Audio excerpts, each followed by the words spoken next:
Yes, hello, I am James Rowlands, and today it's the WNR425. It's NXT In Your House, and I am not alone. I have a pleasure to be joined by my NXT expert, Monty. How you doing, man? I'm doing fine. The thing is that I could at the beginning of doing these reviews, I was so honored to be called your NXT expert.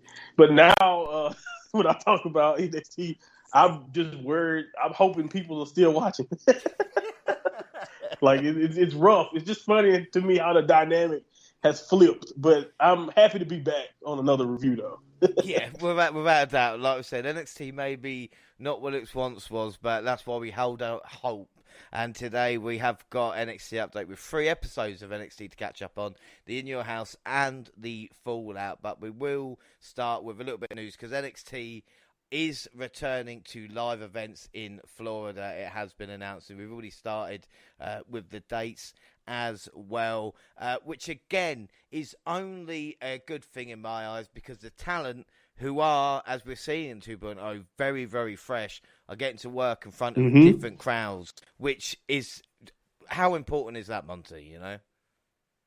Oh, it's very vital for especially a lot of these talents who, like we said, just so new and fresh to it, to not just be around that filtered kind of, like, not to say the CWC always do what they supposed to do. It's still within that bubble of the PC and all of that.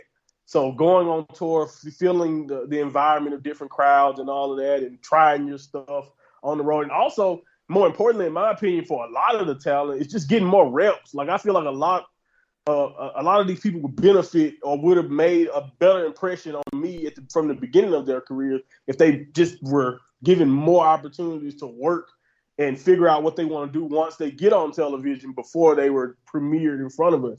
So I feel like this would give the future people who debut a chance to get more reps before they debut, and this will also give people who've already debuted a chance to just only smooth out and iron some of those kinks early in their career. So, this is vital, especially with the youth on the NXT roster now. Yeah, and also, if the kind of rumours are true, as well as we heard from multiple sources like Brian Alvarez and other people like this, they're saying if the talent does not improve, the kind of every 6 months they'll evaluate you, and if you don't, you will be released. It's worrying times ahead. We've lost. I mean, Monty, you and I, the whole NXT update's the equivalent of like a war film with the amount of soldiers we have lost.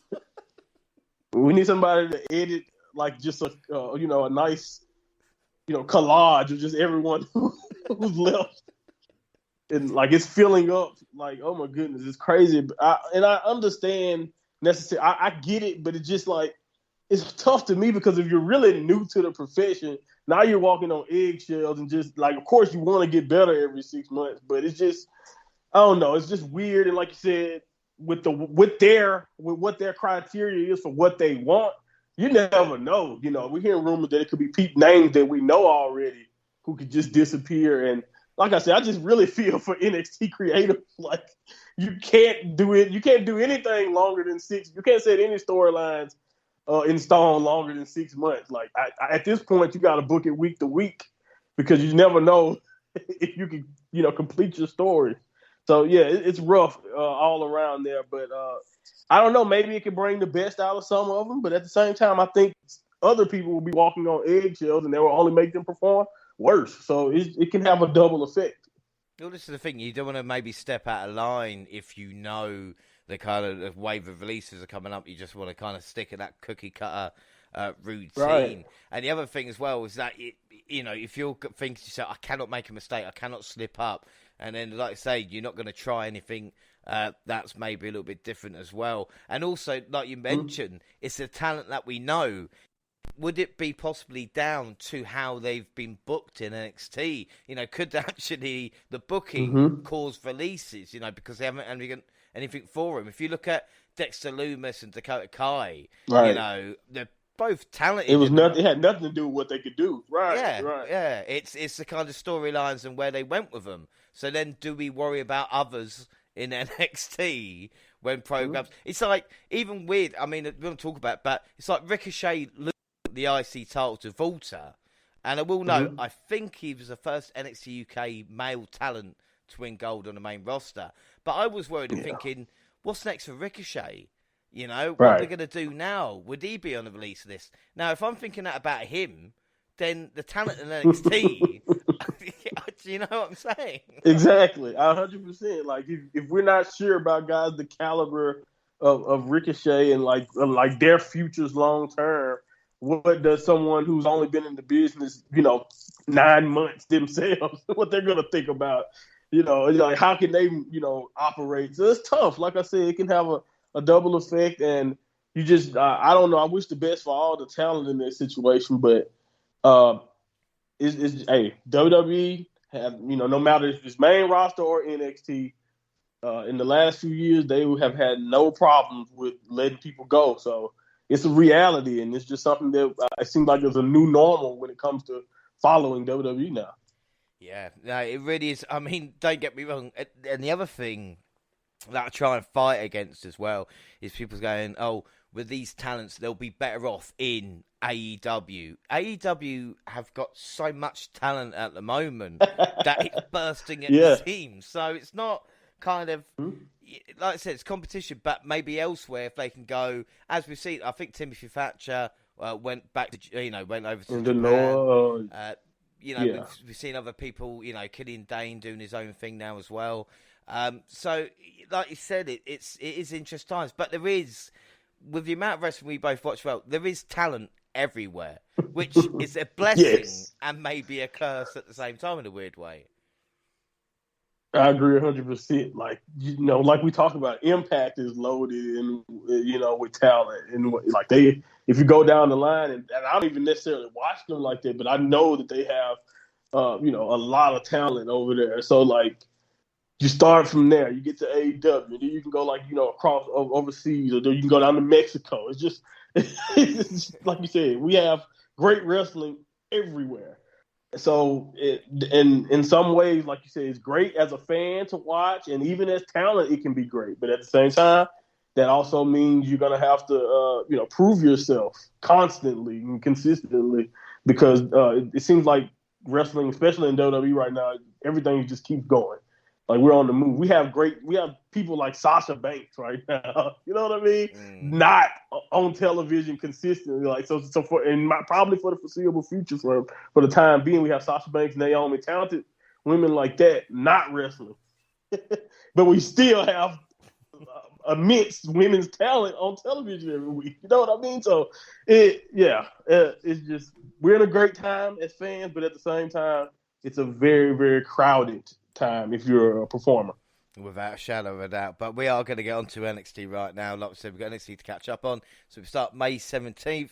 And we had a good tag team match start with Grimes and Solo beating Trick and Hayes, with Mello taking the pin. I was upset at this point, but we'll let, I guess, time sort that out. In an interview, Pretty Deadly refused to be afraid of the Creed brothers.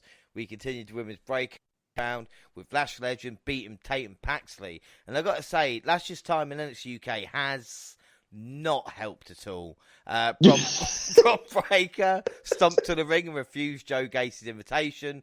Gacy offered a rematch to the NXT champion, but only if the champion agreed to the stipulation where he'd lose his gold if he was disqualified. Breakker agreed to a match at In Your House, blah, blah, blah. I mean, there is nothing about this feud that is worthwhile. No. At that point, I just wrote, screw this Gacy stuff. Because, I just couldn't believe we were doing this again. And at that point, I felt like Braun looked like just lost all of his cool factor, or at least, like I said in the past, that they were at risk of doing. At this point, it just felt like, okay, that momentum that he had after the Ziggler feud, oh my goodness, like they have ruined that. They really did. We had Creed Brothers versus Viking Raiders. Creed was distracted. We're trying to get Roderick Strong out of the way, leaving him vulnerable for double powerbomb that sealed the Raiders' win. I think their first victory in about 2.5 years. Julius and Brutus argued with Strong and Kemp after the bell. But again, we talked about this on the last update. These two teams, it's bowling shoe ugly, but it is watchable.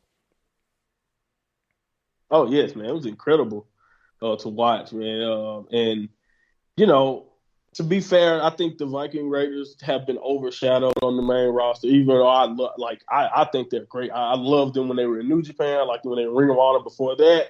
So the Viking Raiders are top tier tag team talents in my opinion.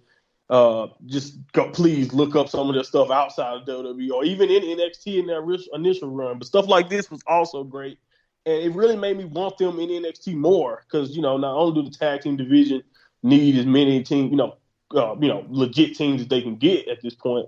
But I just felt like they fit this role really good. But it could just be the fact that they're in there with the Creeds, who are also just like you said, pretty awesome. And this is just a strong showing from the Creeds and from both teams. And I loved it. It was an incredible match to watch.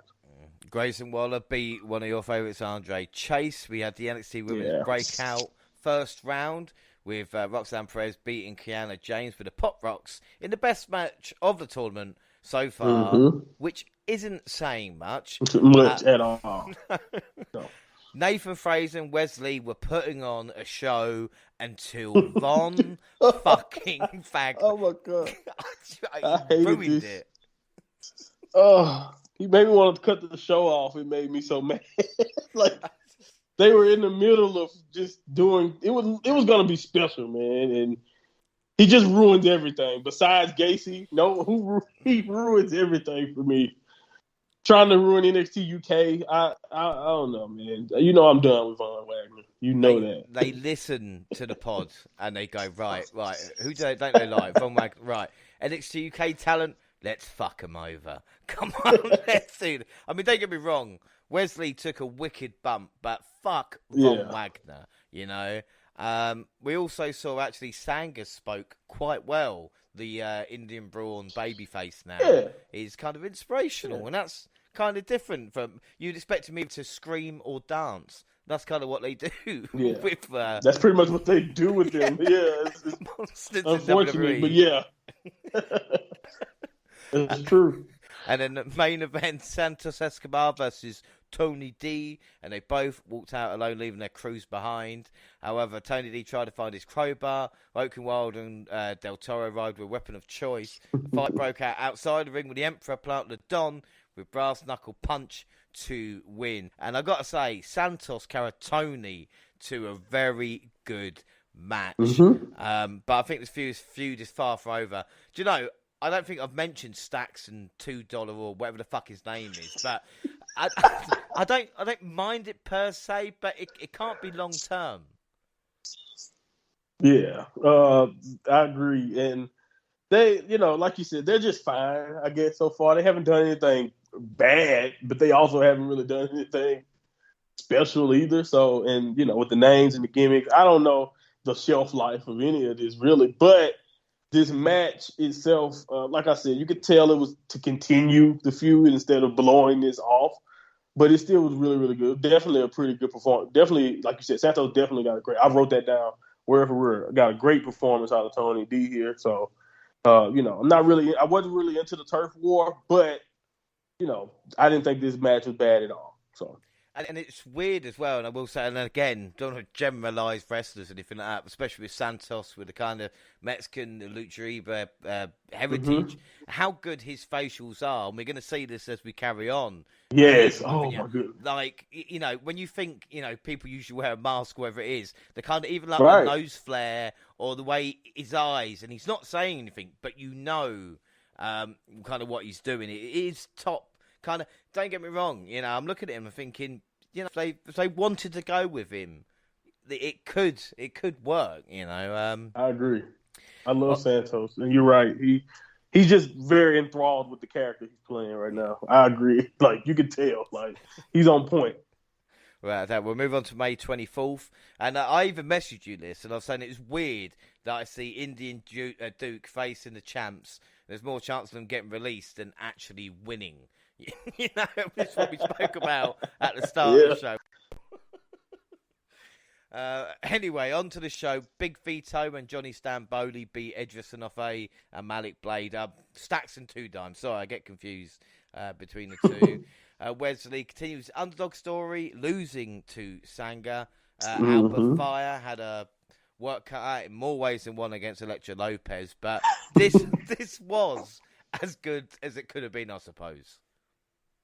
Yeah, not even 3 minutes, but it, like you said, it did introduce more of the character what Alpha Fire had to offer. I'll take it because I like what they're doing, what they were doing at this point with Alpha Fires, and and then the segment itself seemed like it was more about what Core and Lopez had going on anyway to me, but this was fine at the time, so. We get the women's breakout semi-final, Lash Legend Roxy. Luckily, this one only went 3 minutes, so it could have been worse. The right woman won, and Press is suddenly the favourite to win the whole tournament. We then see Indy Hartwell lost to Mandy Rose, with Wendy Chu attacking Rose afterwards and dumping balls on her on the champion. I will say before grabbing her ball championship. sack. I didn't. A sack of balls. A sack of balls on her face. That could have been a lot worse. But I'm sure NXT didn't do that on purpose.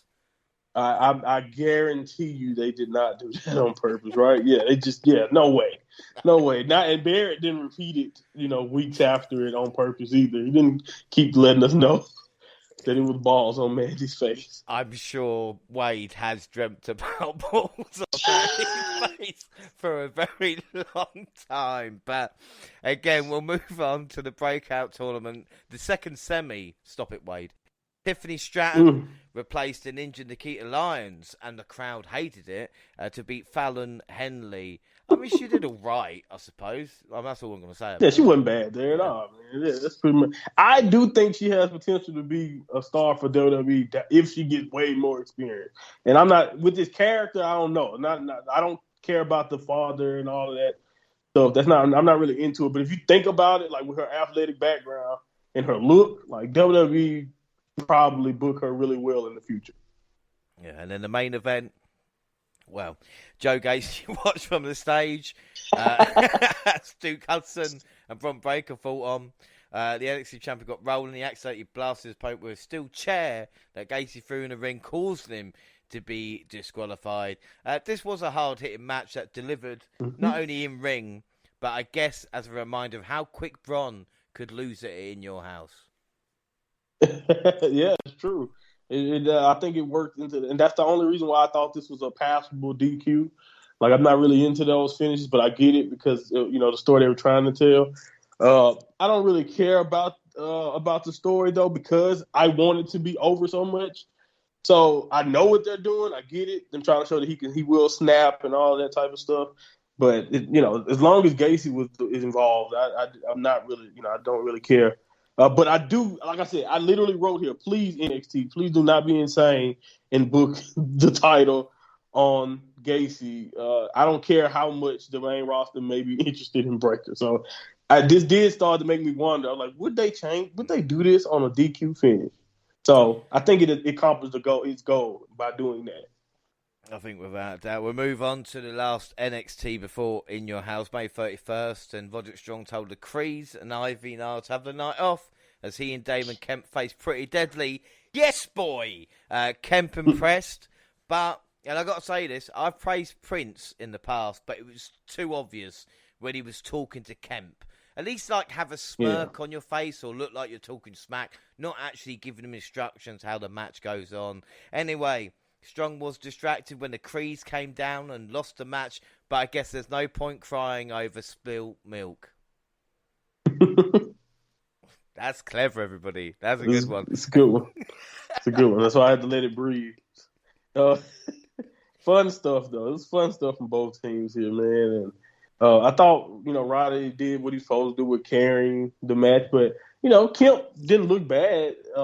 Like you said, it was definitely obvious that he was, kind of, working his way through it. But again, with the experience level of him, I'm not really that surprised. So I thought this was solid, as always with Pretty Deadly, picking it up. And I wasn't surprised that the Creed had something to do with it because it continued the story. So this was enjoyable.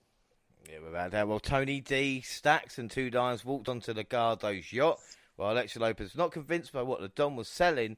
D'Angelo sold Santos on a 6-man tag match, Also included Cruz del Toro and Oaken Wild. The losers would join the winner's family. Lopez then lost to Cora Jade, not on the yacht, in a match in the arena. And then I think it's shock upset now. Wesley beat Zion Quinn. But I look at Quinn and I just hear Vince kind of with his happy noises. He just looks like a chip off the old block. Yeah, definitely. Yeah, I can see Vince will like him. Right. They were backstage. Strong told the Creed brothers they were out of Diamond Mine if they lost on Saturday. Then we had a contract signing with Katana Chance and Caden Carter snapping back at Toxic Attraction, taunting. Wendy Chu was not interested in talk, just asked what Mandy wanted to sign the contract. Rose went off and Chu acted like a child for signing the title match. A fight broke out, with Chu sent Rose through a table with a diving side splash. We never used to get contract signings in NXT. A very, very Raw thing, very, very SmackDown thing. Very main roster is the contract signings. I can't really think of any off the top of my head, but I mean, it's definitely I think maybe they did one, a couple, but now I don't know if it was a contract involved. They do like these where the champions were like stand off in the ring or whatever with Regal around, but I don't remember if they did any contract. So yeah, this is definitely a Raw special. Without doubt. And then we see a video for Vinny Vici. Made me fake now. And I think from recent news and what we've seen, he's coming. Is this going to work for him? Because, it's a bit of a shame not coming up on the main roster, but will they have plans for him, or do we need another stereotype wrestler?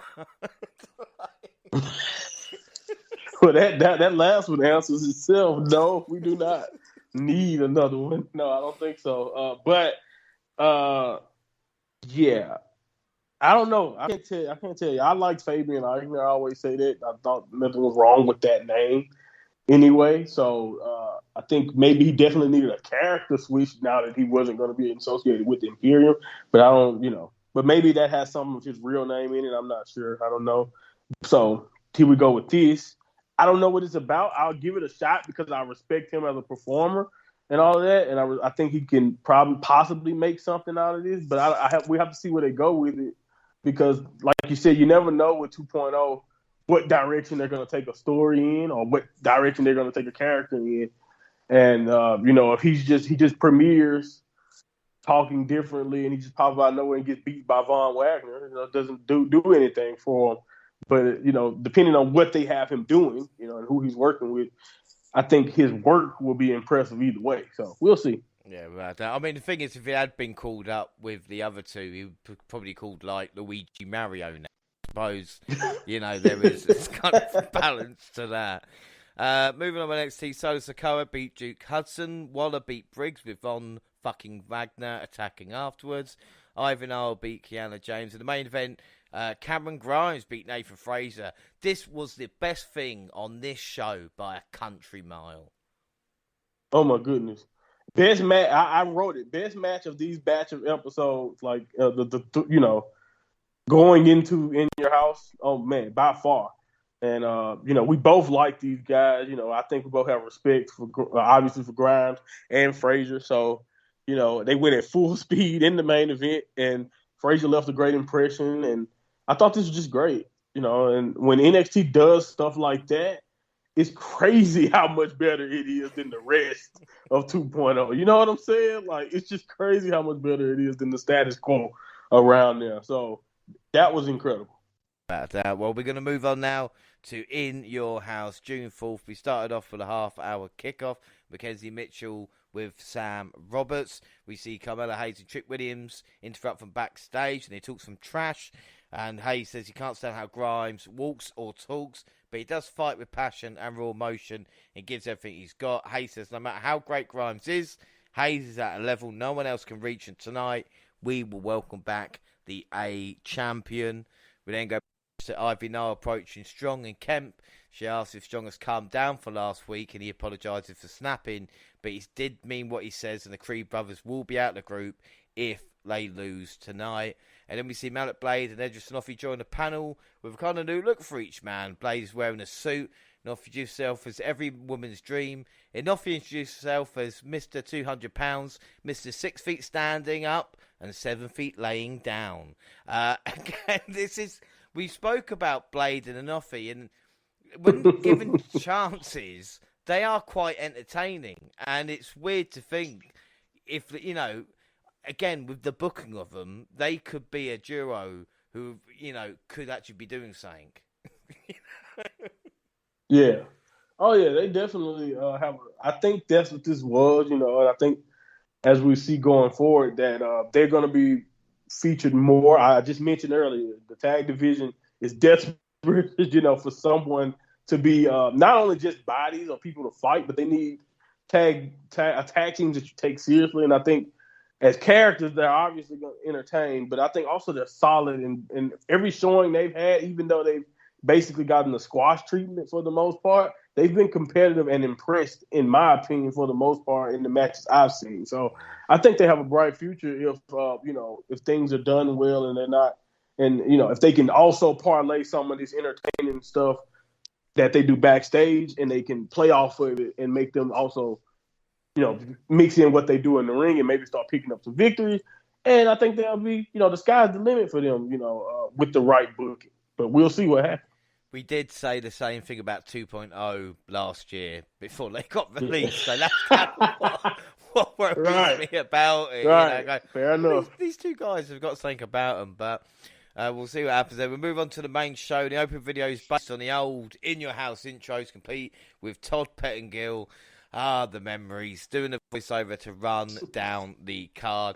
And before we start, is the In Your House concept the best thing about this event?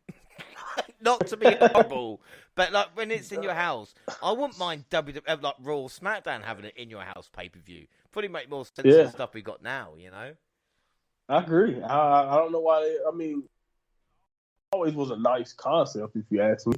And the theme with this show, oh my goodness, by far going into it was the only thing that that you can brag on, because I was not necessarily high on my excitement level coming in. So yeah, listening to the intro and getting those that nostalgic feeling back of watching those old In Your House shows is always a highlight of these specials since they've been doing it. I think 2-3 years now. So yeah. Well, the video then cuts to Joe Gacy, reminding us that he's here and is ruining that also. By the way, they've got sledgehammers though, and Gacy says tonight they will change the world, and In Your House will be no more. And to show this despicable action, he lights a tiny In Your House logo.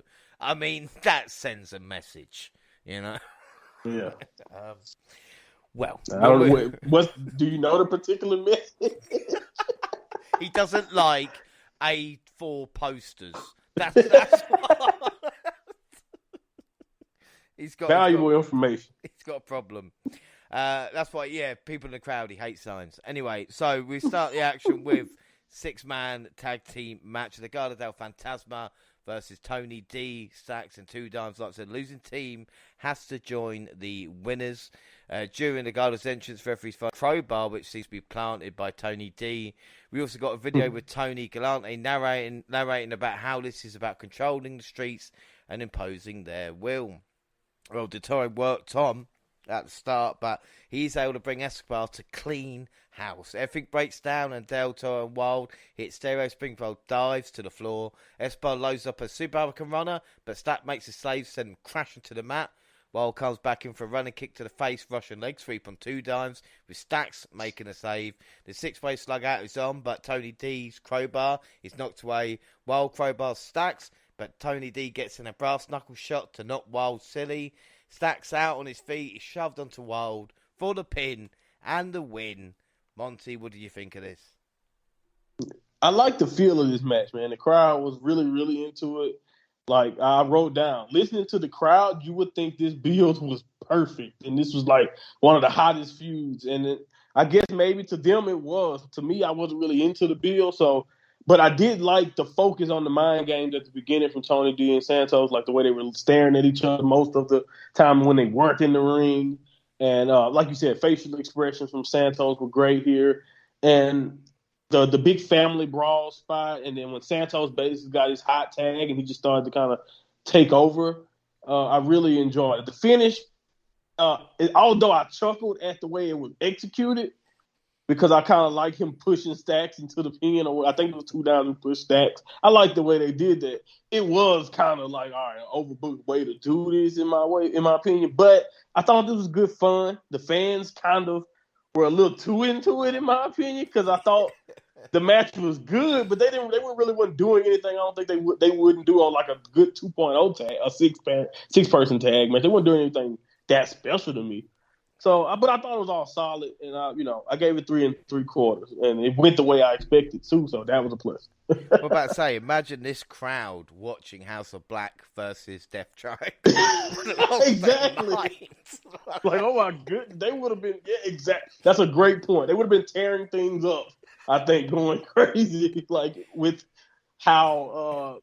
Yeah, I don't know what they were watching, but they were into it, man. No, but like you said, credit to the crowd actually bringing something that making the match a little bit more exciting. How many times, especially with the standard deliver, the crowd was kind of the echo around the arena, and now at least with this, and like you said, Tony D and Santos staring at each other across the ring, I really, really dug. The thing is, this was about Legado having their working boots on and going to get helping 3 guys who just didn't know a lot. And again, it was a really fun opener and better than expected. Like I said, the crowd loved it. Legado were great. A couple of beautiful dives to the outside as well. I mean, I could say with long-term storytelling, this could pay off at War Games, but it is 2.0. So we'll see. But I agree, this has the potential, and I think this actually added to it, and we'll get to what they did on the, after this on the show, after this match took place. But I think it can get better if they make the right move. But like you said, it is 2.0. Yeah, well, I'm gonna give us a 4 to start because I like to be positive about it, and we asked everybody on the polls what they were going to vote for, and it was a 50-50 split. So neither way. Wow. Would we find any difference in the predictions? Well, prediction leagues, of course, we've got 3 prediction leagues here in the WNR podcast. We've got bonus leagues, where I'm leading at this moment in time. WWE pay-per-view leagues, which just will be counted towards. Gina's on 2. I, Jaxie, and you, Monty, I said that really weirdly, but all 3 of us are on 3. And AEW Prediction League, I am up on this one. We all went the family here, so it's all 1-0 to start. And the other thing I liked, right at the end of the match, reality setting in fast for Escobar. As he realizes, it's like, he sold it perfectly. Yes, I agree. Yeah. We see a Alba Fire video, and then a bunch of women. I liked it, by the way. Yes, well, it was a good one. A lot of women are watching it, and Lash Legends is really not impressed. I'm not impressed with Lash Legends. I'm not going to lie. But anyway, we'll move on with the women's tag titles. Katana Chance, Kaden Carr versus Toxic Attraction. Toxic Attraction arrive in a car in the back, and the faces are kind of like Mad Max Ghostbusters. I think that would be fair to say. The heels take control, but Chance fights out of a chin lock or something like the silly string takes Dolan down for a change. The hot tag brings in Carter to clean house, but Jane gets in a shot from behind. This doesn't last long as Chance comes back in with a super kick, hitting a super Hurricane Runner on Jane, onto Dolan for 2. Everything breaks down, the champs go high-low, with Carter shoving Dolan into the cover for the break. The 450 net breaker combination gets 2 on Dolan, with Jane making the save, and then Jane gets in a cheap shot on Carter, who's knocked into a half-and-half suplex for GG to retain the titles. There are no more tag teams for Toxic to face. Monty, what do you think about this match? Yeah, man. They took down another one. Man, I must say, Chance and Carter have improved leaps and bounds, man, over this time. Just as a team, the chemistry, the moves they have. They've always been kind of creative, but these were like, it was different type of creative. Like earlier in their careers, they were creative, but it was like you worried how much have they really practiced this or whatever. Now it's crisp, or at least more crisp, when they do a lot of their tag team moves together. So I was really impressed with them here, and I thought this was just so smooth for them. Like for the most part, other than maybe one or two moments, they really worked well together, both teams. It was plenty of moments where I was worried that the new champs that we were going to get new champs, but the tag champs retained. I happy about that, of course, because I picked them because like I said, they kept hammering on the point. First, premium special, first, title match for them at a premium special or whatever it is. So, I was like, okay, so they're probably not going to do it, even if it would have been a nice moment for them. It would have been, like I said, because someone has to beat TA at some point, right? But I didn't have a problem with this though. Like I really actually enjoyed it. I gave it 4 stars. My only issue was it maybe a couple of more minutes. This felt a bit like a sprint at times. That's true. But who's left? Maybe Core and Rox if they want to go tag team title. Yeah, they want to go there. And then leave Alba Fire for Mandy, maybe. But who else is there? We don't. They're gonna have to make up a team or something at some point. That's the only thing I can see. It's obvious that there's no one presently constructed. Yeah, they don't have enough. But maybe Indy, and maybe they switch out because Roxy will challenge for the singles of Indy and Cora. Maybe something. I don't know. Well, that's like we look forward to the women's tag title tournament so we can see all the teams that can maybe challenge Toxic Attraction at some point. Yeah, I wonder what happened to that. I'm gonna give that 3 3/4 out of 5. Didn't mind it at all. Maybe I was a little bit annoyed that I didn't get there. But polls first, Toxic Attraction, 55% of the vote. Predictions, only I went to faces, so everybody else was laughing at me. I'm on 1 point, the rest of WNR on 2. And then Pretty Deadly sing about beating the Creed brothers tonight. And we move on to the NXT North American Championship. Cameron Grimes versus Carmelo Hayes. And I got to say, Melo's entrance made him look like a star, didn't it? Oh, my goodness. Yes. Oh, man. And the thing is, I liked what they tried to do for Grimes, but it's just like still, even with the nice ship and all of that, Melo just, man, you're right. As soon as I seen him, what he was wearing, how everything looked, I was just like, yeah, man, he's the man. He's my guy anyway. So, but yeah, he looked like, yeah, exactly. You were 100% on the money. Well, we see into the match, Hayes takes Grimes in the corner for suplex and then back out for 2 of his own. Hayes argues with the referee long enough that Williams can't tie Grimes' wrist to the middle rope. That lasts all for about 3 seconds for a tilt-a-whirl faceplant. Drops Grimes. Hurricanrana out the corner gives Grimes a breather and he plants Hayes. Grimes superkicks him with Hayes grabbing the ropes back up. And a flipping power slam gives Grimes 2. So it's time to load up the cave-in. That's broken up with a kick to the head, but Grimes hits a poison Rana. Grimes running flip dive takes down Williams and Hayes on the floor. Backing Williams offers distraction, allowing Hayes to drop Grimes face first into the buckle, and then the top rope axe kick give Hayes the win. So your new NXT North American champion, the A-Champ, is back. Carmelo Hayes. I was a little bit shocked by this. What were your thoughts on the match and the result? It was this, like I said, in my predictions video, I mentioned this is probably my pick for match of the night. And as far as when they Melo looked like money during his entrance, I wrote that down. And he, I thought Grimes looked like he was in great shape too, for this match. So they have great chemistry, but I was about to say they have great chemistry together, but they're so consistently good. It seems like that they could have good chemistry or get a good match out of anyone sometimes, especially like when you think about Melo's track record with who they've been putting him in there with. And, of course, with what Cameron Grimes is able to do. And he sold like $1 million, the reverse Spanish fly spot or whatever, off the second rope. Awesome. they were just going at it. They really both brought their A games.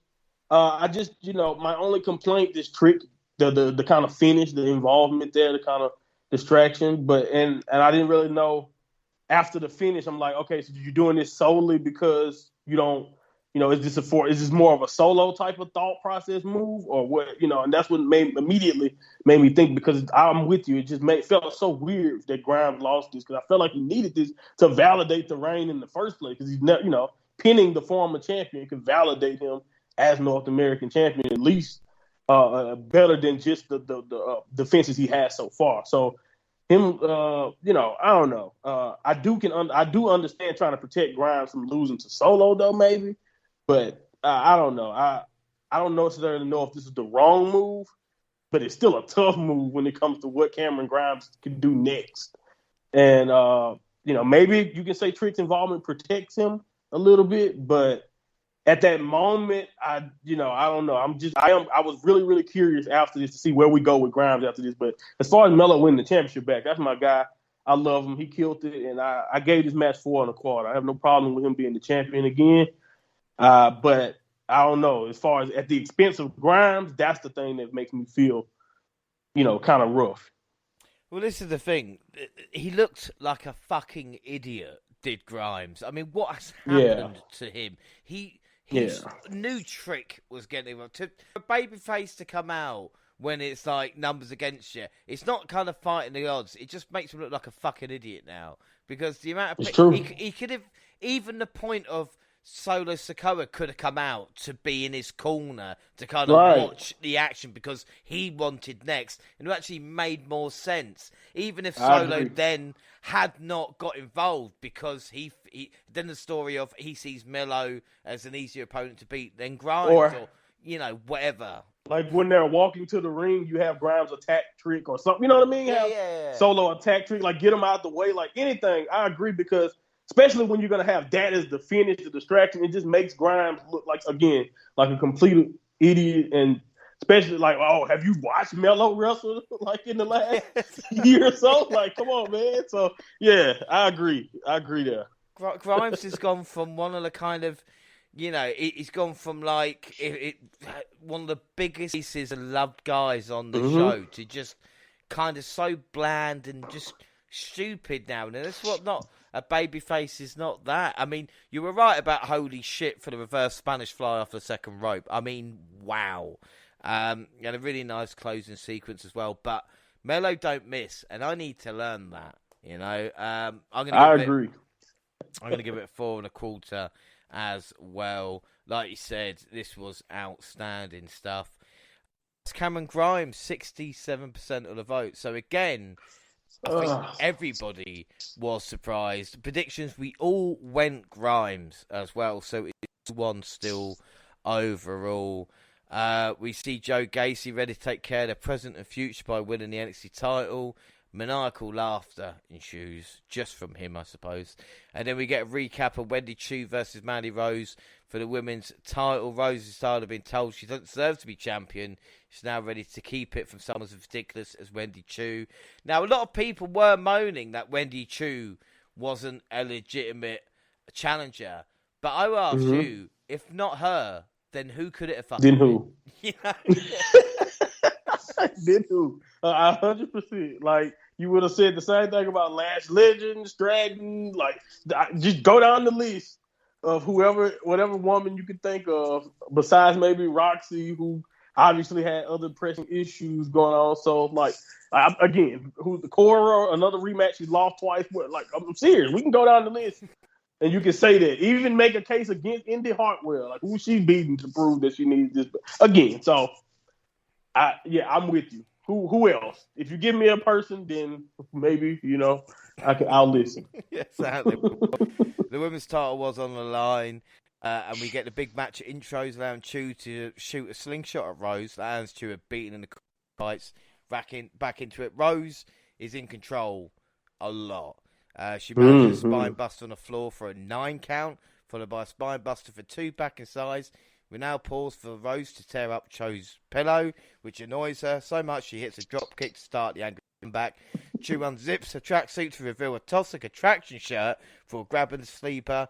Rose makes it over the top. Show gives up, only to get slammed back down the running knee and retains the title. Monty, what were your thoughts on this? It was okay. It dragged for me, like you mentioned, man. It was in control a lot, and it just kind of dragged. It just kept going on. And it's really until Wendy kind of got on that roll to really get me into it. And that spine buster, I have to give props. Kudos to Wendy for taking that. I don't care who you are, flat back, out there on the floor. That's a tough one. And she took it like a soldier. So I thought going in, the believability and Chu's chances of winning was going to hurt any type of investment in this story they were trying to tell. But I thought they did make Wendy look tough or like show great fighting spirit, like you said, beating the count and some of her moments in there. So I didn't mind it, and I thought they worked hard. So I gave it 3.5 stars. Yeah, I mean, is Mandy one of the best in the world? No.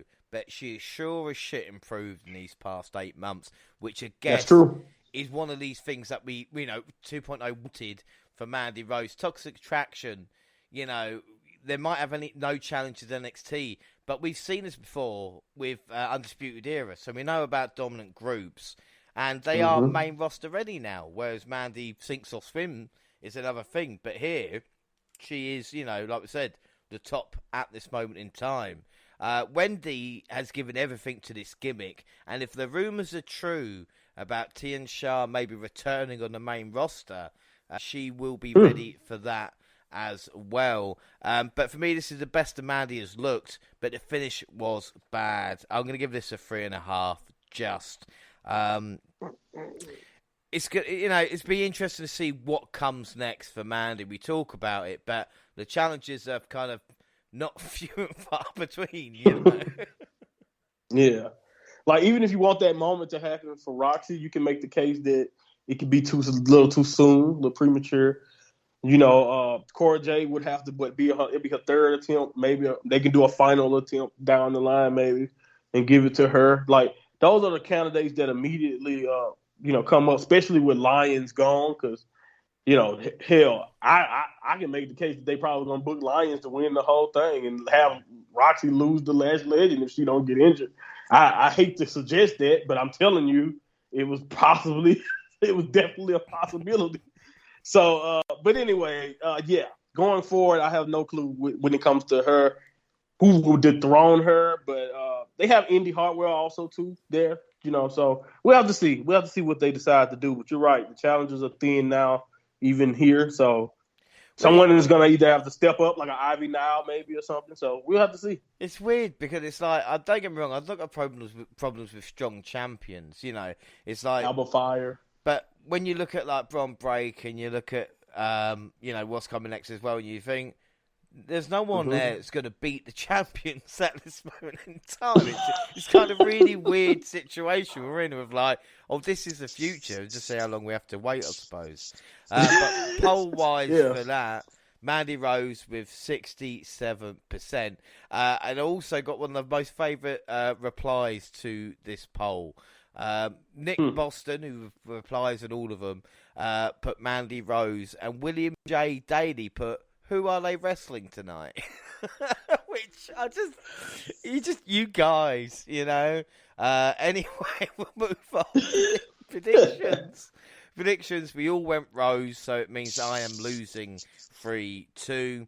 And then we see Roxanne Perez and Tiffany Stratton both ready for the Women's Breakout Tournament final. Though Stratton thinks the interviewer is the worst person ever. Quick video, the Creed brothers showing a timeline of their lives and success.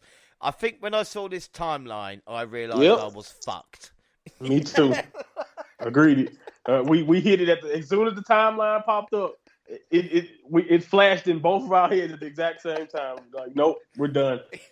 We're in serious trouble. But then again, let's enjoy it whilst we can. Tag team titles, Pretty Deadly, yes boy, versus the Creed brothers. Pretty Deadly is defending, and like we said, if the Creeds lose, they're out of the Diamond. Everything breaks down, and the Creed throw the champs around, including slamming Wilson off the top. And I got to say, at one point, I thought this was going to be a complete squash. because if I thought Rose had a lot of time against Cho, then fuck me. These was like enhancement talent for a vast majority of it. Up until Julius goes up after him, is quickly rock bottomed onto the steps. And again, this was set up Deadly losing a temper early on, and the guy pushing the steps. And at the point, I'm going, why is he doing that for? And obviously setting up a spot. I don't mind stuff like that at all. Right. So smart.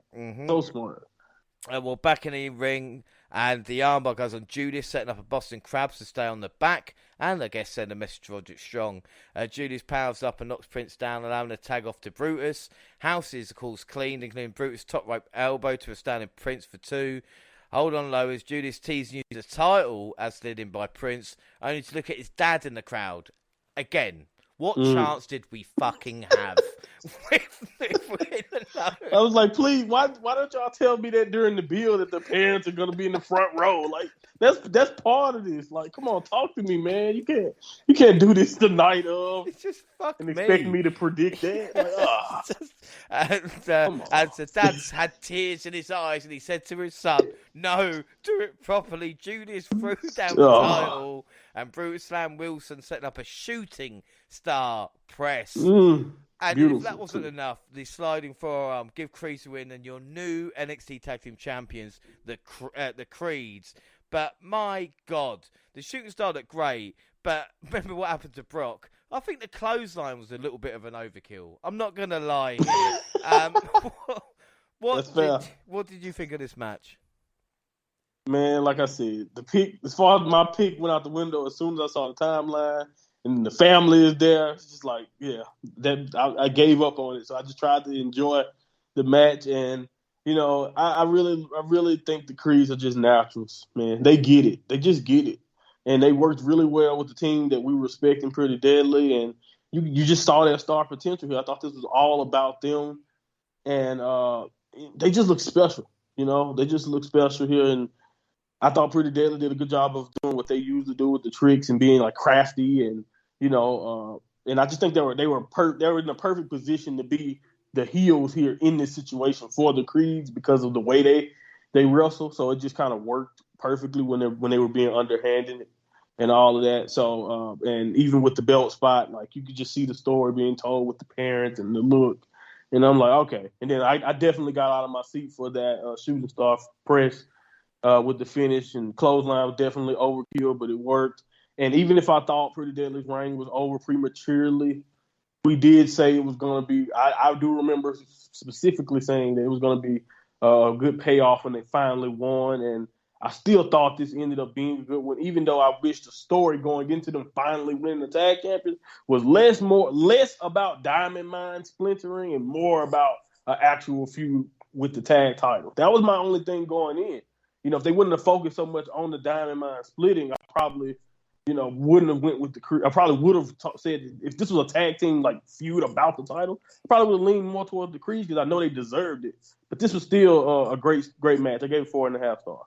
Yeah, I was expecting more from Pretty Deadly. I'm not going to lie, and I think maybe that's my I agree. NXT UK bias. You know, even during the match, and I'm thinking their booking and even prediction wise was like, well, they hold on titles for a little bit longer, but obviously they're going all out with Creeds and Strong at the time, so we'll play that entrance. I mean, you wouldn't miss the Creeds on a dark night with their costumes. I mean, bloody hell, you know, it's like you turn it down a little bit. Good point. At least they bring out the Jomo entrance for Pretty Deadly, which is always good. But for me, Pretty Deadly is so good, you know, they could go on to main roster now and face New Day for 14 weeks in a row. You know, I don't mind kind of what they do. Again, to see Cannonball by Brutus is nuts. Yeah. Like I said, the shooting star. That's what we forget about. You know, it's like Julius, shooting star. But Brutus, if he doesn't blow out his knees and ankles, right? You know, in the next few months. He gets so high, by the way, with that. For someone his size. Like, the vertical, the height he gets with it is just awesome. I didn't mind this at all. I'm going to give this a 4 out of 5. Don't get me wrong, I was upset by it, but then again, nothing was going my way this one. Creed brothers got 54%. Lucas, Michael put it's probably time to strike with the Creed brothers, but I'd like Pretty Deadly to have a longer reign. Maybe Roddy screws them out and the belts and introduce new members to the stable. And I think that's what you and I were thinking about, wasn't it? Yep, that's exactly what I was thinking. Almost word for word from my prediction video. Like I definitely was going that way. I hope someone didn't listen to your prediction video and then put a comment on our poll. Just to fuck with us. Thanks for the listen, by the way. If you did.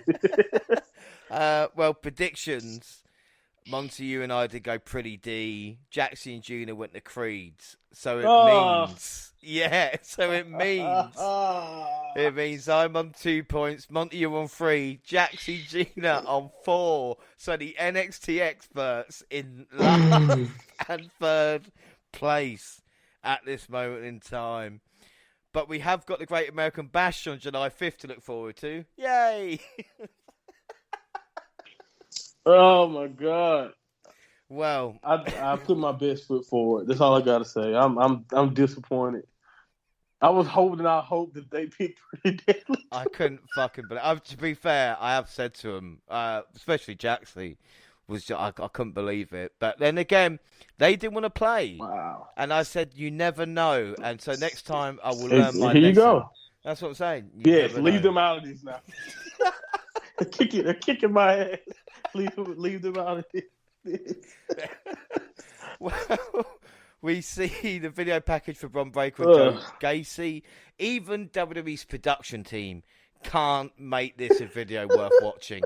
And I mean, they have made Corbin and Moss look like Rock and Austin the past few months.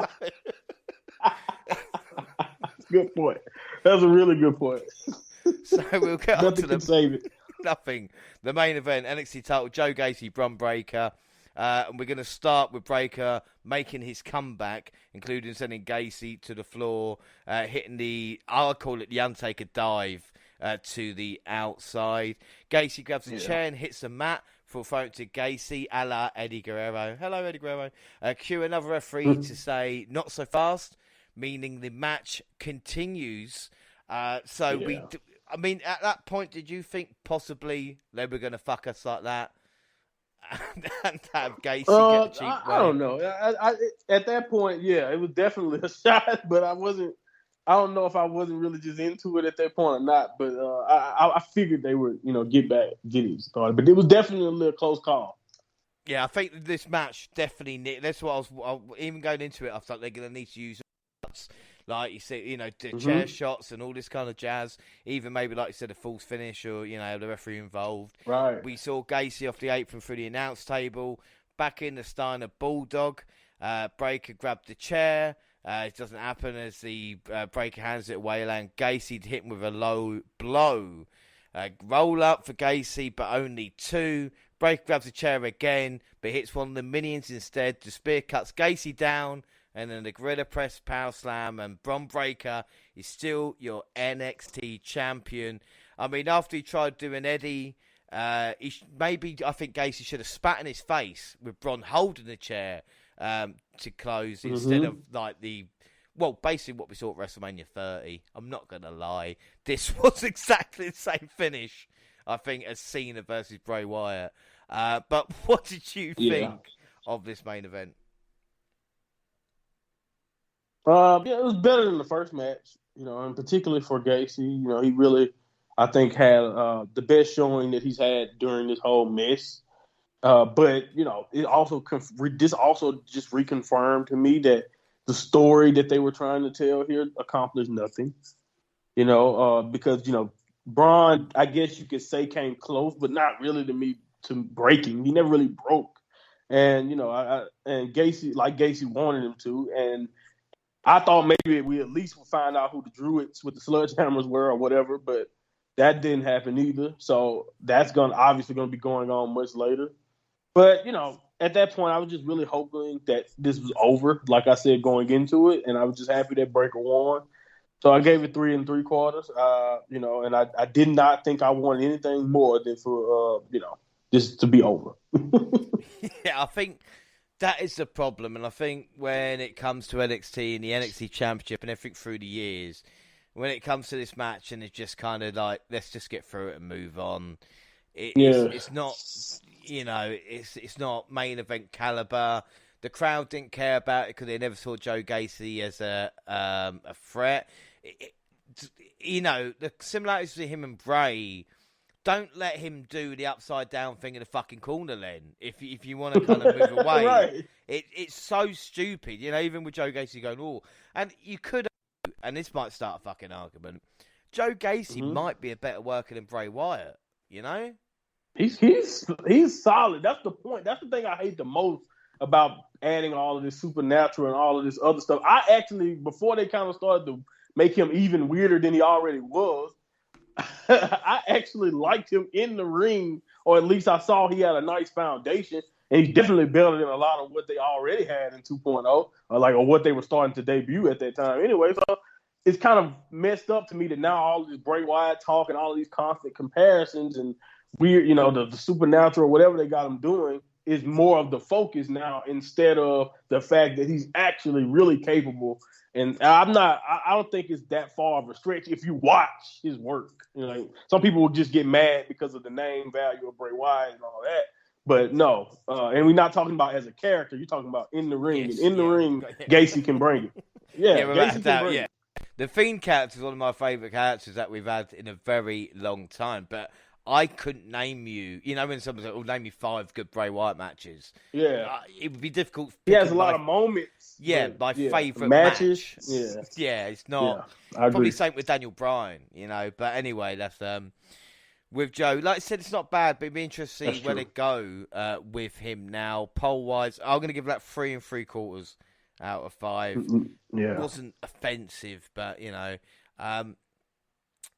poll-wise, 75% Bron Breakker.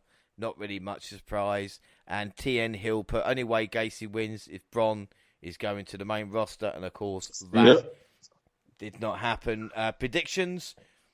Excuse me. We all went Bron. So the final scores are the NXT Experts lose. Losers. We are fucking losers. That's what we are. God. My voice is now my outside voice, finally, and I am a fucking loser. We suck.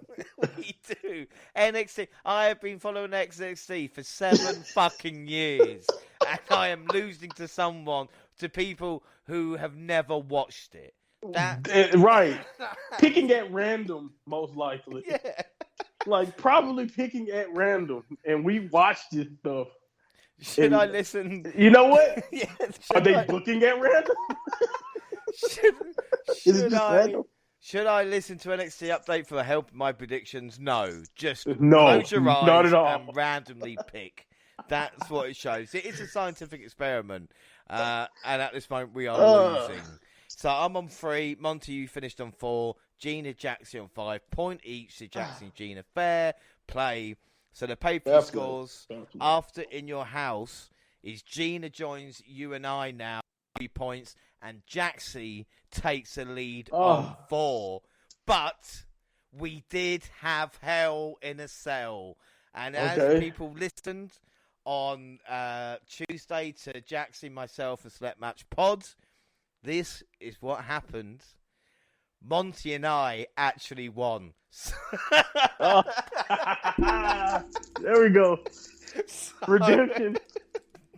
We got redemption for WWE, which means Gina, unfortunately, was level for just one event. But my God, can she taste it now? 3 points.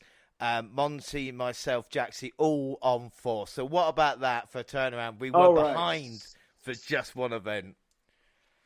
Man, you don't understand, because I was looking at it, I was like, I don't necessarily know what everyone picked, and I did the best I could. I was like, okay, Hell in a Cell, I don't know who beat that. I think I'm pretty good for Hell in a Cell. This one I didn't know anything as far as the pick goes, so I'm just like, oh my God, what is going to happen? So it is nice to actually get that victory, because you don't understand. I felt legitimately bad, because I was like, I had to win something, because I thought I did good this weekend. Well, I tell you, This was great for my morale. Fair Thank play. you. It just shows you what the prediction league means to all of us. And the thing is, Monty, is that if you had pressure on you as NXT expert, our next event, Forbidden Door, the New Japan expert, man, come on. I'm already feeling it. And the sad thing is, the more I don't even know if Tony know what the hell he's gonna book. So this is tough.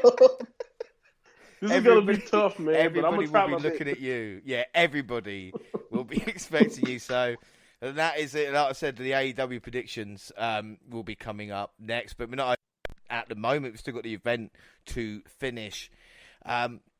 The match of the night for me was a North American title. Looking at your scores, you went Creed versus Pretty Deadly. I think that would be fair overall.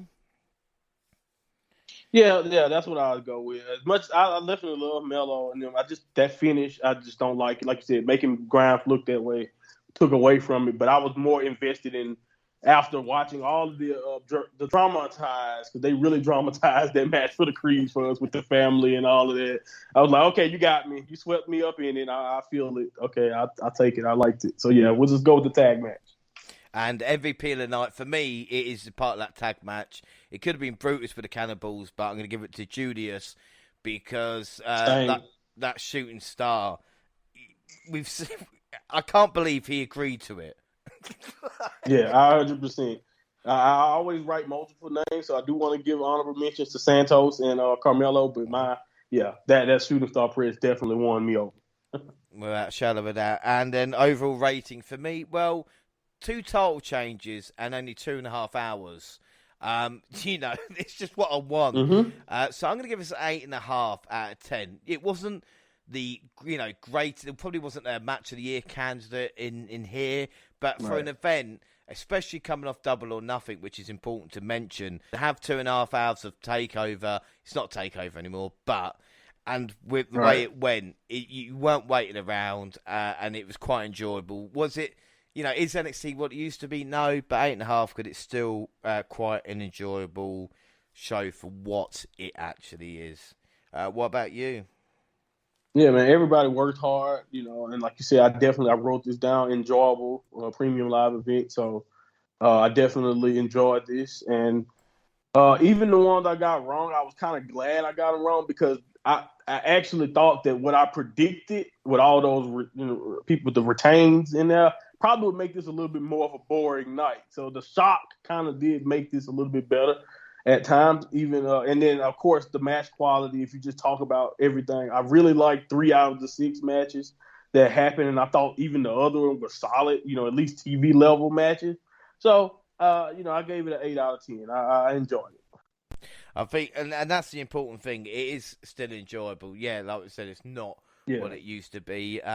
But we'll get a roundup on your thoughts on NXT after the fallout from In Your House. So June 7th, Hayes and Williams celebrated the North American Champions win until Solo Sikoa interrupted.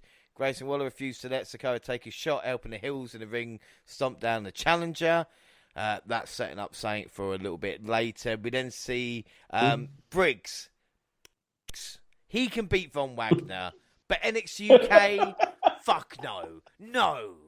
More on this next week, because I am going to lose my shit next week when we talk about NXT I know. UK. I know, man. Fuck me. Tony D forced Escobar to open his car door for him and then told the Emperor he was resting.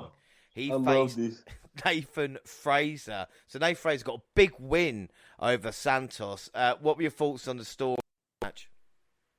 Man, oh my goodness. Like you said, you mentioned it earlier, and I think this is one of the perfect explanations of the facial expression. You can see he's fuming under his shades, doing the little grunt work that he has to do now for Tony D, and the way the wise guys kind of talk to him. And I just love how pissed he was. And then during the match, and how every little cool thing Santos would do, Tony D is like, no, cut that out. Don't do that. You can't do that.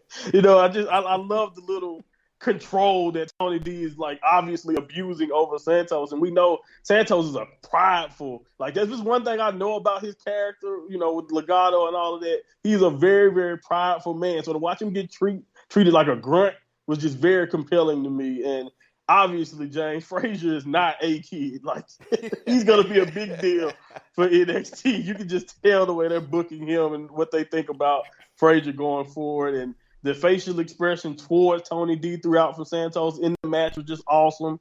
And I just love what they did. Both guys brought awesome stuff to the table for me, and I thought it was a big win for Nathan too. And it made sense. It didn't make Santos look weak at all.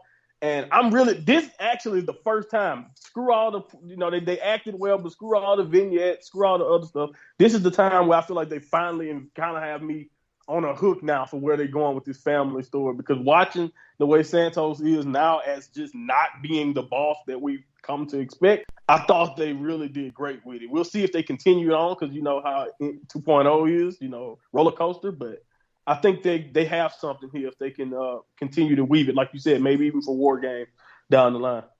Well, this is the weird thing, and this is what I want to talk about as well, because it's like, with this storyline, it's like, oh, well, now Santos is kind of owned by Tony D, and we're going to see kind of Santos fighting back. And I thought, oh, it's quite similar to, when Cameron Grimes with, of course, a Knight last year. And then I think to myself, like, I might be enjoying it, but it is very American to, especially with like an ownership of a person. I don't want to start anything, but I started thinking, going, I don't know if I should be enjoying this as much, because it's like, that's true. That's a good point. It's a bigger issue. See, this is what happens. So, like you're right. It's very American. And what they do now is, it's fine to do that if you leave it up to interpretation that you're actually paying them. Like we don't know for sure that Santos how he's being paid or anything. But if you don't, if you make it obvious that this is a business, then you can get away with basically owning another human being. So it's weird. They have an obsession with that around here. It's trust me, I know. I didn't want to say anything, but British perspective. We kind of we'll see what happens there, but we'll move on. And Bron Breakker put over how much Joe Gacy challenged him. Yeah, all right. Most unbelievable promo he's ever done. But he was turning to the future and questioned who would challenge him next. And then we get the Yo Apollo with Apollo Crews making a surprise entrance and establish he's back with NXT to rewrite his history. But he looks like he's lost his accent. But to be fair... Not only his accent, I'd be more worried if I was Commander Aziz sitting at home, or as he's known now, Aziz. A bit like Bobby Fish did all those years ago, and thinking, no one told me Apollo would be on NXT. Where's his accent? Like, you kind of... What happened? Writing's on the wall. I agree. I do think this is good for Apollo, though, man. Much like Mandy Rose, especially if this is an extended stay, it could be great for him, because I don't know if you remember, he left way too soon. He mentioned it in his promo that he left too soon, because he even know. Like, he was great, and I thought if they would have gave him a chance in the beginning to work on the character more, because he had it in the ring. He's always had it in the ring, man. So if he just could work on who he was as a person and as a character in NXT, and before he debuted, he probably would have had even a more successful run, even though he is a United States and Intercontinental Champion. So I can't wait to see what he do. If he's back, long term. So I think this can be great for him, because again, like I mentioned, his initial run was ended premature. I don't even think he has any NXT accomplishments because of that. I don't know, any tag run or nothing. So.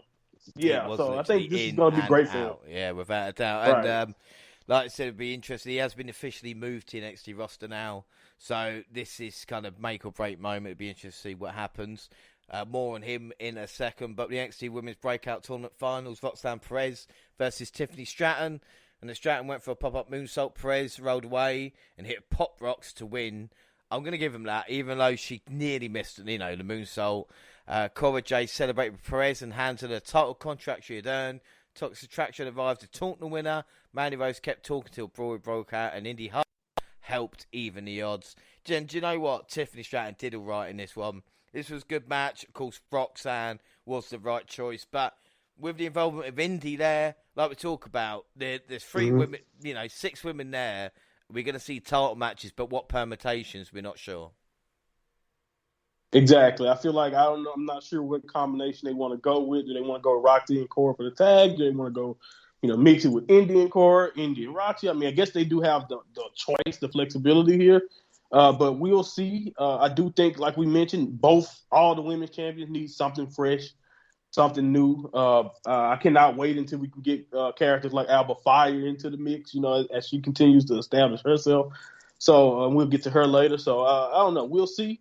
But, yeah, they have choices. We'll see what direction they go going forward. But I did not mind, again, the Roxy versus Stratton match. Also, I keep mentioning that with more experience, Stratton, I'm trying to tell you, she possibly can be good. Because, athleticism is her strong suit. And when she leans on that, I think she's fine. Yeah, you've done it with Grimes, Hayes, and Stratton. I'm still not going to believe you. But you have convinced me a couple of times. Now, trust me, this is NXT. We'll see where all those people end up. We never know. Yeah. Well, I don't know. We'll see. Another one of your favourites, Andre Chase, had to go into a handicap match against Pretty Deadly after Booty Hayward was beaten up. Thea Hale went on the apron, but she never got the tag for Chase was put down. Yeah. Alba Fire beat Tatum Paxley, but Lash Legend left a lasting impression on Alba afterwards. With the kick to the face. Can't wait for that. And then the main event, Apollo Crews arrived to team with Solo Sikoa for the main event against Hayes and Waller. Waller Hills looked good together. Crews ended it by countering a rebound cutter into a spin out powerbomb. Crews looked good. What were your thoughts on the main event? Yeah, man, I loved it, man. Like you said, Crews definitely shined. Even Solo looked like, oh my goodness, the story with Carmelo and Solo. Carmelo is afraid of Solo, and I love it. I love it. They need to lean more into it. He avoided him as much as he could, even trying to take advantage of it when he can. But I just love the way they're building Solo right now. He's a badass, man. The way if they continue to build on that, he can be really, really good. And I just thought everyone was great. I see flashes of great potential matches, maybe even with Waller and Crews, or Waller, of course, Crews and Hayes down the line. So, this was fun. And like I said, Solo's on fire. And I enjoyed this one. The absence of Cameron Grimes, though, man, it just makes me wonder. Because, I thought, was I missing something? Did Hayes and Waller do a promo calling out Apollo? I really rewinded back on my recording to try to see was something going on. But it was kind of random. So when Grimes wasn't the person, I'm like, okay.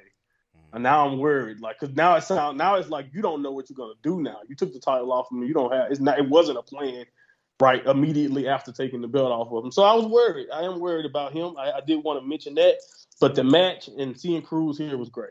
Yeah, and I got to say as well, with NXT, as I mentioned earlier, we look at the champions now. You look at the Creed brothers as tag team, Toxic Attraction, with the women's titles, Bron Breakker as the man.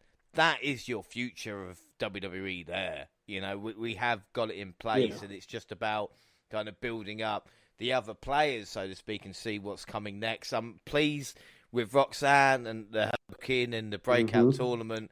I think that's been good. But I think the North American title was the only kind of saving grace. Like I said, the feud we're coming up with Solo and Melo. Solo is going to make the same mistakes as Grimes did. And what happened to Grimes? Does he go back to the old mopey self now? Do we start caring for him again? What were your thoughts on NXT this past month? Because obviously we had it in your house, but 2.0, is it in a better place now? Yeah, it's tough to say, man, because like I said, it's such a mixed bag for me. Because it was a rough batch of shows for the most part. Even though I actually thought the show after In Your House was pretty good. Or at least the way the stores, I actually like where they were going in some of these stores, so I didn't mind it. And besides Roxy being there, the tournament with the breakout tournament was mostly a dud because let's just go ahead and say it. Most of the ladies who took part in it were nowhere near ready to break out, if we're being honest. But like you said, besides Roxy and the way they've been treating her and like what they've been doing, Stratton and Toxic Attraction, the women's division, it's not deep, but you're right. They do have a solid foundation for the future. And I feel like if they lean on, Solo, Grimes, if he's depending on where they want to go with him, I'm thinking maybe Mope at first, but I also would I wouldn't mind it. It wouldn't feel bad if he went back into being the heel. The problem is I just don't know how, what's going to be different about him this time. It can't be too samey. I don't know, but we'll see what happens with Grimes going forward, because we know he has the talent to make things work. But if they lean on guys like him, Melo, Escobar, the Creeds, Frazier, you know what I mean, and more Roxy, more Alba Fire, they can definitely have something going on here for that can be good to really, really it's solid, or it's up and down now, but it can be better along if they lean on them guys, in my opinion, with the mix of vets that's in and out of NXT. I think they could be fine. But with WWE's track record, I always got to say this when it comes to NXT, nothing is promised. All of this sounds good. Everything I just said, fine. But right after this episode, we can get a headline and we'll be texting about it, because it's happened to us a lot. To be fair, yeah. So I don't know. NXT Update has been going on for a very long time, but it hasn't been as crazy since you've been doing it, Monty, because like I said, the whole landscape could change in a literal day. Exactly. So when we leave it a month, sometimes the kind of chasms that come in. But yeah, I think there's a few positives. It's about building up challenges now. I'll be interested to also see if it is grizzled young vets under the hoods. To see them. Haven't seen them in a while. Joe Gacy said they're going to make their debut coming up. Obviously, we've got Fabian Aichner and his new character as well. I do worry about the women's division because it seems to be going one way rather than the kind of way I want. But then again, we next to UK, so that is a saving grace at this moment in time. But I think, and that's what the next thing we will be looking at. But that is it for now. Is there anything else about TakeOver or NXT you can think of, Monty? No, I'm done. I'm all 2.0 out. I'm out. I've got nothing left, Phil. It's literally like the end. All out of ammo. Yeah, it is done. Well, that is it then. Don't forget, across all social media, Twitter at the WNR Podcast. I'm at the WNRJR, and you can find the entire WNR team on the Twitter banner. Monty, where can people find and listen to you? If you don't feel like clicking his banner, you can find me at Mind Monty Pod. Monty for all the people who don't know how to spell my name. Mind, M-I-N-D. I hope you know how to spell that. And Pod, P-O-D. But anyway, trust me, some of the listeners, they will. What pods are you guys on? I will get questions. If you don't want to do any of that, just go, to your favorite podcast app, type in Mind of Monty, and I should pop up. Or you can just go to my Twitter, like I mentioned earlier, and click the link in my bio. We did just give my picks for Dominion, New Japan's second biggest show. Pretty much that SummerSlam. So, I did do my best to predict that. And I reviewed Cody Rhodes, giving me making me wince watching him fight. I did get a chance to finally review that. What did you? Well, give us a little bit of a sneak peek. What did you? It was fucking mental. Oh my goodness! I was watching it, and he was making me just I felt so, and he was taking bumps directly on it. That's what was shocking me. I was like, okay, he's gonna wrestle hurt, and he's obviously gonna try to protect it. He didn't pull any punches, and it's just I'm like, how can you not root for that guy? That's really what I have to say. How can you not root for that? It's just one of the best babyface moments I can think of in recent wrestling history. It's just something that I think can live on. We will always remember what he did for us. Just, no one, and only Cody would do something like that in my mind. Because I can't imagine anyone deciding to wrestle with that injury. But no, he just a great performance. I just can't say enough about it. I'm still shocked by it. I've never seen anything like that with an injury. But even before the match starts, like I said, Cody. And again, Roman Reigns not defend the title, but a lot of people moaning. I was saying WWE have just had a pay-per-view building up their next big babyface. When's the last time they've done that? Oh, yeah. So 100%, right? When he comes back, the you know what I mean? Yeah. The star he can possibly be and the run he will be on, oh my goodness. And when he took that jacket off at first, the hush in the crowd, we all were like that at home. We all were like, "Oh my God!" Like it was mental. It really, really was. Well, the WNR, you can listen to Monty, of course, and hear all about Cody Rhodes there on the WNR, also on Facebook and Instagram, across all Google platforms. Send us an email, WNRpodcast@gmail.com, YouTube, WNR Podcast, where we let clips of podcasts at the same time. On YouTube, is the SoundCloud on your phone, and also Spotify and iTunes, where you can download, subscribe, rate, and review there. So that is it. Our next episode will be next week, and it's NXT UK Update. So better version of NXT. Plus, we're going to have Ivy Nile versus Miko Satomura for the women's title. So that should be worth the price of admission alone, and we charge nothing. Yes. So come join us and watch us both cleanse our palate of 2.0. Well, until then, I've been James Rowlands, and I was joined by the brilliant Monty. I was about to say, I've got a mind of Monty or Monty. It's just Monty, I suppose. Thank you so much for joining me. I know 2.0 isn't the best at this moment, but God loves a trier, and I appreciate you helping me with this. No problem. I'm a sucker for pain, man. Sucker for pain. Well, thanks for listening, everybody, and bye.